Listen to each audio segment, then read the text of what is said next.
Alright, lads, and so today over on Bleach, so Residence currently right now is the 28th of November. And with that, as stated on our event calendar, we do have access to our very first new event, which we are going to be trying out in today's video. And we also have access to the blind box. So right now, just from the first look, there's 1,000 Jades for you to pick up today or over the course of the next week, alongside some stamp ectoplasm, which you definitely need a lot of if you are constantly ascending your character stamps, and also chances to get 5-star specific stamp sets. So quickly breaking down both events, first up, Blind Box is available for the next 2 weeks. And this is pretty much just going to be extra ways to get rewards for something that you are doing every single day. Because every day when you do perform a certain amount of tasks, so in this case, spend spiritual power, complete Rumble Mutation, or complete any training stage 5 times, you are going to be getting these particular tokens. With these tokens, you can then come here and then draw. It's like a gacha inside a gacha, right? And you are going to get all the items. They do show on the right what is in each available box. So right now there are 35, and in total there are 4 boxes.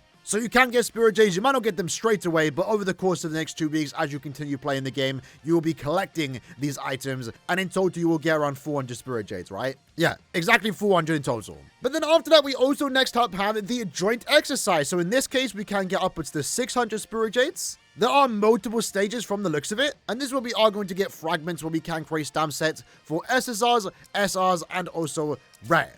Although the most important one right now, especially for a lot of us, is that this is going to be our closest way probably to get SSR set stamps. But I'm also seeing Spiritual Power Nourisher, so this is a way to refill your stamina. I'm curious to how much we can get daily, but I've actually not played this event just yet, so first clear is going to give us exactly this. Recommended level is 20, and are we time gated or no? I'm actually kind of curious myself. Let's just go ahead and play through it though. So right now I'm currently using this team. This is my go-to team for the time being, until I can potentially pull Byakuya right now, but I'm fine using Rukia. So we are in an arena. For the most part, it does look like it's PvP. I do remember briefly playing this in the very old beta. So select a scenario. When an enemy's HP drops to 0, they will revive with some HP for 10 seconds if there are other enemies in combat. And then the second one is the character takes 20% more damage. So in this case, we are selecting debuffs for ourselves in a way to make it harder. I'm going to go ahead and make us take 20% more damage,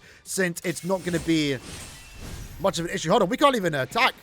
So we have to just not take hits here. All right. Simple enough. This boss does remind me of a Sekiro boss, since he does do that double slash. If you played Sekiro, you know what I'm talking about.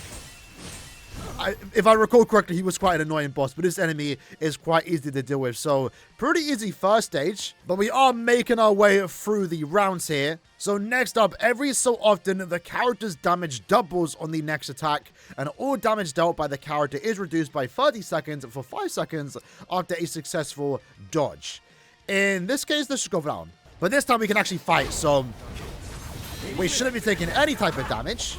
And with my Ichigo right now, we also should be dealing a lot of damage, especially for our first early stage, as the enemies are only level 20. As we do progress through the challenges and through the stages, it might get a bit more difficult, especially later on, as they might be like level 50 plus. But if you've been playing daily, it shouldn't be much of an issue. Even if you haven't, even if you just started now or start in the next couple of days, you have 2 weeks to do this event, right?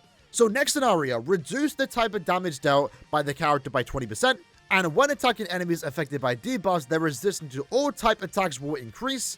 I don't think we are using any debuffs right now with this team, but let's just do this. We'll reduce our damage, why not? Again, I think we are kind of fine right now. Is anyone going to do a parry? Yes, sir. Really do like that parry effect that Kisuke has right now.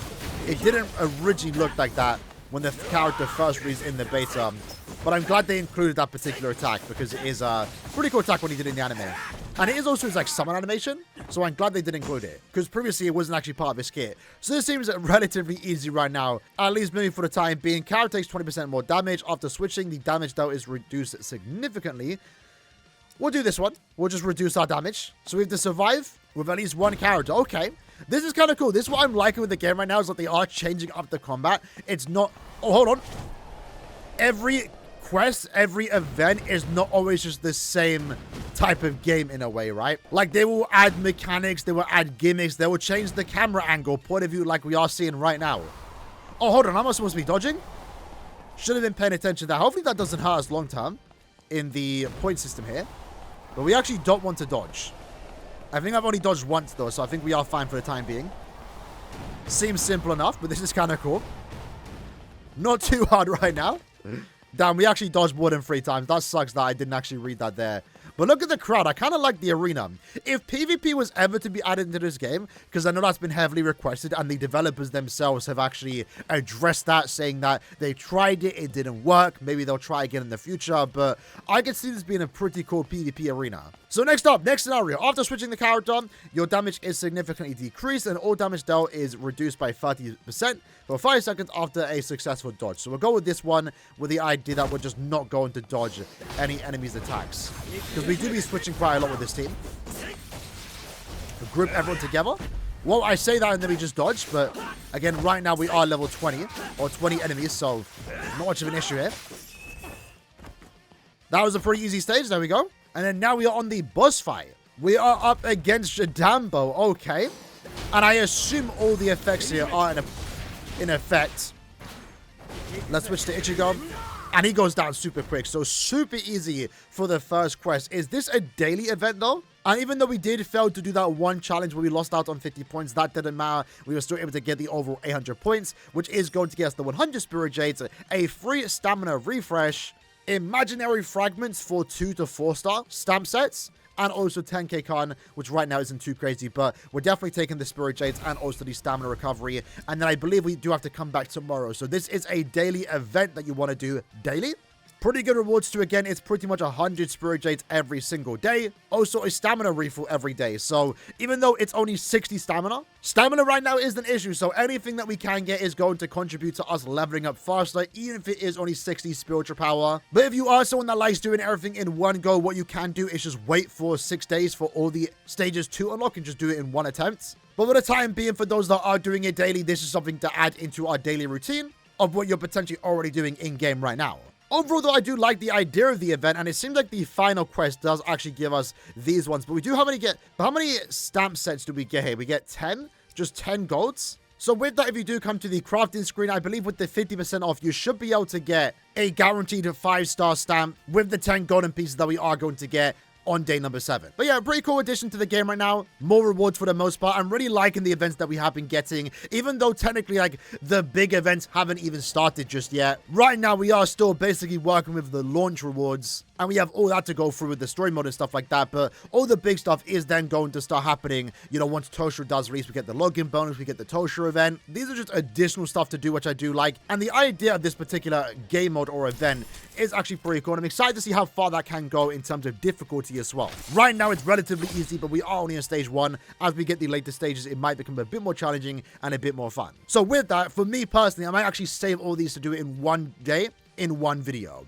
Either way, hope you guys enjoyed the video. Make sure you go ahead and do these events daily. Free 1,000 Spirit Jades for you to go ahead and get right now over the course of a week. And of course, with those Jades, continue saving them up for the next SSR character, which of course is going to be Bankai Toshiro. Hope you guys enjoyed the video. See you guys next time. Take care and peace.